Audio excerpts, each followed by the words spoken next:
এই দুনিয়ার জমিনে কত ব্যস্ততা আমাদের, তাই না? ক্যারিয়ার, সংসার, পড়াশোনা। কিন্তু যখনই নামাজের সময় আসে তখন আমরা সকলে একটা কমন ডায়লগ, সময় নেই, অনেক বিজি।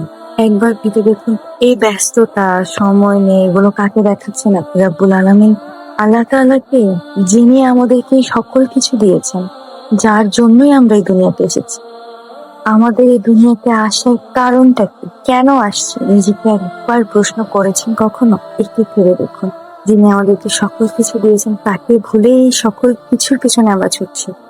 এইভাবে ছুটতে যদি আমরা দুনিয়ার মায়া ত্যাগ করি, আমাদের যাওয়ার সময় চলে আসে, তখন আর কিছুই করার থাকবে না।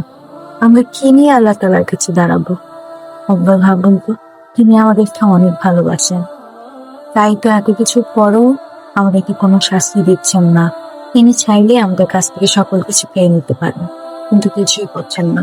মোটেও আপনি নিজেকে সুখী ভাববেন, ভাগ্যবতী ভাববেন। আপনার মতো অভাগা এই দুনিয়াতে আনেন, যিনি কিনা নামাজ পড়তে পারছেন না, আল্লাহ তাআলার কাছে দাঁড়াতে পারছেন না, সামনে গিয়ে তার সাথে মন খুলে কথা বলতে পারছেন না।